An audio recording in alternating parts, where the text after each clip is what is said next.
ও মুসলমান, অনুরোধ করি বলি দিয়া যায়, আলেমদের বিরোধিতা করবেন না, কপাল পুড়িয়া যাবে। আল্লাহর কাছে চান রে মা একটা সন্তান যেন হয়, ওই সন্তান রে আলেম বানাবে। আর একটা ছোট্ট কারগুজারি আপনাদের শুনাই, দিলে মায়া লাগবে। আল্লাহর এক বান্দি পর্দার ভিতর থেকে দোয়া করে, আল্লাহ একটা সন্তান যদি দাও, হাফেজ বানাও, আলেম বানাবো। আল্লাহর কাছে সন্তান চাইছে, আল্লাহ পাক রব্বুল আলামিন কবুল করছে। আল্লাহর বান্দির পেটে বাচ্চা আইছে, বাচ্চা দুনিয়াতে আসলেন 1 বছরের মাথায়, কন্যা সন্তান। কন্যা সন্তানটা বড় হয়ে গেল, আল্লাহর বান্দির স্বামী মারা গেল, মহিলাটা এতিম হয়ে গেল। মনে রাখবেন, ইমানদার ইমান যত মজবুত, পরীক্ষা তত কঠিন। মহিলার স্বামী মারা গেল, মেয়েটা এতিম হয়ে গেল। মা মেয়েটাকে মানুষের বাড়িতে কাজ করে মাদ্রাসায় দিয়ে দিল। মেয়েটা আস্তে আস্তে পড়তে পড়তে পড়তে পড়তে 30 পারা কোরআনের হাফেজ হয়ে গেল। যেদিন মেয়েটা হইল হাফেজ কোরআন, মা কত আনন্দ করলো, মা কত আনন্দিত হইল। কয়েকদিন পরে মাও মারা গেল, মেয়েটা এতিম হয়ে গেল। ফুটফুটে যুবতী মেয়ে, 15 থেকে 18 বছর বয়স, মিশরের মেয়ে, হাফেজ কোরআন। নিজের শরীর কেউ দেখতে পারে নাই। আল্লাহর বান্দি হাফেজ কোরআন চিন্তা করলো, আমার রব তো আমাকে বানাইছেন, আমার আল্লাহ আমারে বানাইছেন, আমারে আর কেউ বানায় নাই। আমার আল্লাহ আমাকে একটা হুকুম দিয়েছেন, ওয়াকরনা ফি বুয়ুতিকুন্না ওয়ালা তাবাররাজনা তাবাররুজাল জাহিলিয়াতিল উলা। আল্লাহ বলে, এই নারীরা পর্দায় থাকো, পর্দার বিধান মানো। পর্দার খেলাপ তো আমার করা যাবে না, আমার শরীর তো কাউরে দেখা যাবে না। আল্লাহর বান্দি হাফেজ কোরআন। আব্বার একটা কুড়াল ছিল, সম্পদ, বাবাই ছিল কাঠুরিয়া।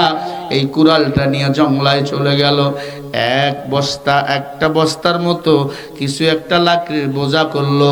লাকড়ির বোঝাটা কাঁধে নিল, লাকড়ির বোঝা কাঁধে নিয়ে মিশরের বাজারে চলে গেল লাকড়ির বোঝা বিক্রি করার জন্য। মিশরের বাজারে যাওয়ার পরে, মিশরের বাজারে লাকড়ি কাঁধে নিয়ে দাঁড়িয়ে আছে। লাকড়ি কারো লাগবে নাকি? লাকড়ি। এক বখাটে যুবক এসে বলে, আমার লাকড়ি লাগবে। কে তুমি? হে যুবক।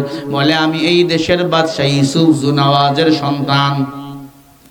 ওই যুবক ছিল পাপিষ্ট, 99টা জেনা করছে, আর একটা মেয়েরে খুঁজতেছে, তাকে দিয়ে সেঞ্চুরি উদযাপন করবে। জোরে বলেন নাউজুবিল্লাহ।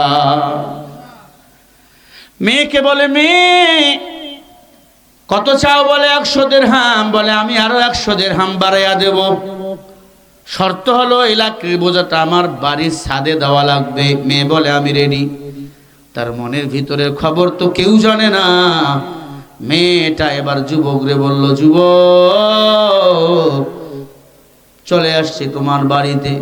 ঘরের ছাদে লাকড়ির বোঝা ফেলাইয়া দিল। মেয়েটা দাঁড়িয়ে রয়েছে। হঠাৎ করে যুবক ঘরের দরজা বন্ধ করে দিল। ছাদের উপর কেউ নাই, মেয়েটা একা, যুবকটা একা।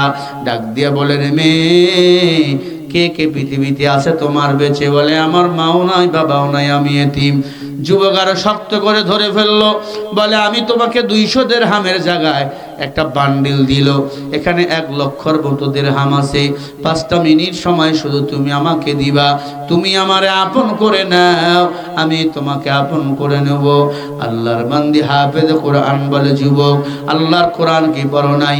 কুল্লিল মুমিনিনা ইয়াগুদ্দু মিন আবসারিহিম ওয়া ইয়াহফাজুনা ফুরুজাহুম। আল্লাহ বলে, আয় মুমিন, তোমার চক্ষুকে তোমরা নিম্নগামী করো। সাবধান, বেগানা নারীর দিক তাকাবা না। যেই চোখ বেগানা নারী দেখবে, ওই চোখের মধ্যে আল্লাহ জাহান্নামের সীসা ঢুকাবে।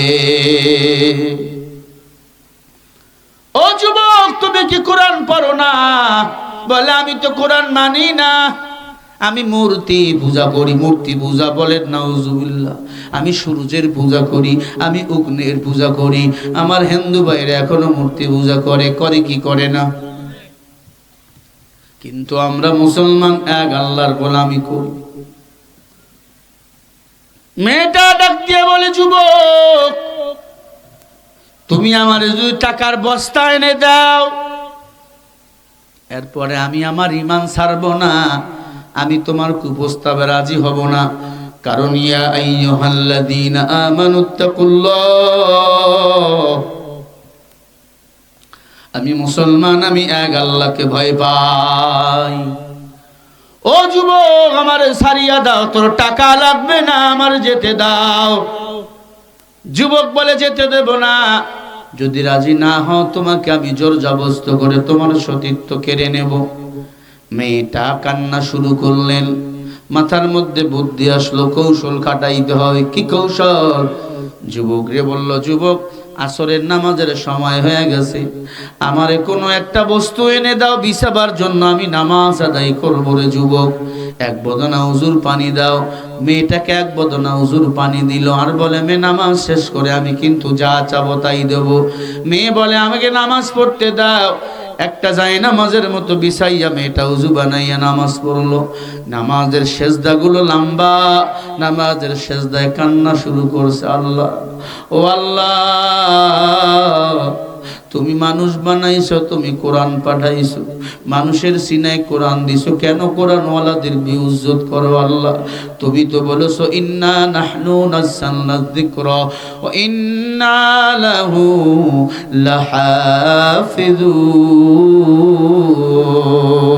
লাহাফিজুন।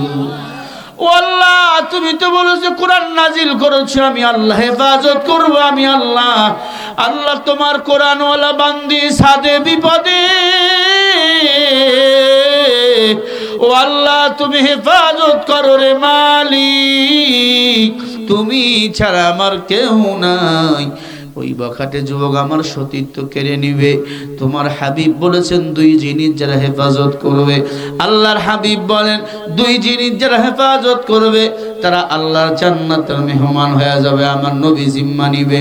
ক্বালা রাসূলুল্লাহ সাল্লাল্লাহু আলাইহি ওয়াসাল্লাম, মান ইয়াজমাল লি মা বাইনা লাহইহি ওয়া মা বাইনা রিজলাইহি আজমাল্লাহুল জান্নাহ। নবী আমার বলে, উম্মত, এক নম্বরে জবানটা হেফাজত করো, জিহ্বাটা হেফাজত করো। দুই নম্বরে দুই উরুর মাঝখানে লজ্জাস্থানটা যারা হেফাজত করবে, আমি নবী তাদেরকে জান্নাতে নেওয়ার জিম্মা নিয়ে নেব। ইমামুল আউয়ালিন আল আখিরিন, বাহর সাদকা রাহমাতাল লিল আলামিন। এই একটু ভলিউম বাড়াও, বক্সের ভালো, মাইক ভালো। ভাইরা আমার, এবার ভালো করে কান লাগাইয়া শোনেন বাবা। মেয়েটা দাঁড়িয়ে রইছেন, নামাজ শেষ। বখাটে যুবক ডাক দিয়া কয়, আল্লাহর বান্দি, কে তোরে বাঁচাবে? মেয়েটা যায় নামাজে দাঁড়াইয়া রইছে। বখাটে যুবকটা মেয়েটার দিকে আগাইতেছে। মেয়েটা একবার চিৎকার মারছে, ও আল্লাহ, ওই যুবক যখন আমার সিনায় উঠবে, আমার বুকে উঠবে, তোমার কোরআনের অপমান হবে। তুমি কেমনে তাকায়া তাকায়া দেখবারে মালিক, কেমনে তাকায়া তাকায়া দেখবা? তোমার কোরআনওয়ালাকে তো অসম্মান তুমি করো না রে আল্লাহ। ও আল্লাহ, তুমি হেফাজত করো আল্লাহ। আল্লাহর কুদরত, সাথে সাথে ঝিরি ঝিরি বৃষ্টি শুরু হয়ে গেল। আল্লাহু আকবার বলো, একটু জোরে বলেন না, আল্লাহু আকবার। মুমিন যখন দুনিয়া থেকে চলে যায়, মুমিনকে আল্লাহ যখন বিপদ থেকে উদ্ধার করে, হয় হালকা বাতাস দিবে, না হয় ঝিরি ঝিরি বৃষ্টি দিবে, না হয় জমিনে ভূমিকম্প হবে। এ নবীর উম্মত, আল্লাহর বান্দি ঝিরি ঝিরি বৃষ্টি। মেয়েটা মুস্কি হেসে বলে, আল্লাহ তোমার কুদরত দেখতে পাইতেছি। যুবক বলে, মেয়ে, কে তোরে বাঁচাবে? মেয়ে বলে, আমার আল্লাহ। ইন্নাল্লাযীনা ক্বালু রাব্বুনাল্লাহ, মুসলমানের রবকে বলো, আরো জোরে বলো, কে বলো? আমারে বাঁচাবেন আমার আল্লাহ। মেয়ে দাঁড়ায় রইছে, যুবকটাও সামনে দিকে আগাইতেছে। শেষ পর্যন্ত আমি কি বলবো, কি হলো? বলবো আমি। কারা কারা শুনবেন দুটো হাত তুলে একবার দেখাইয়া দেন। নারায়ে তাকবীর। সাইদি রহমাতুল্লাহ আলাইহি ইসলামী বোর্ডের চেয়ারম্যান বানিয়েছে, তিনি 100% জান্নাতি। আমরা দোয়া করি আল্লাহ তুমি তাকে জান্নাতের মেহমান বানিয়ে দাও, বলেন আমিন। এখন বলতে পারেন হুজুর তার কি ভুল নাই? ভুল কার নাই বলো? নবী বাদে সবার ভুল আছে, নবীরা ছিল মাসুম। আল্লাহ যদি ক্ষমা করে তবে আমরা জান্নাত যেতে পারবো। কথা বল না? আলহামদুলিল্লাহ। আমরা দোয়া করি আল্লাহ শহীদ প্রেসিডেন্ট বেগম জিয়া সহ আল্লাহ সবাইকে জান্নাতের মেহমান বানান, বলেন আমিন। আরো জোরে বলেন আমিন।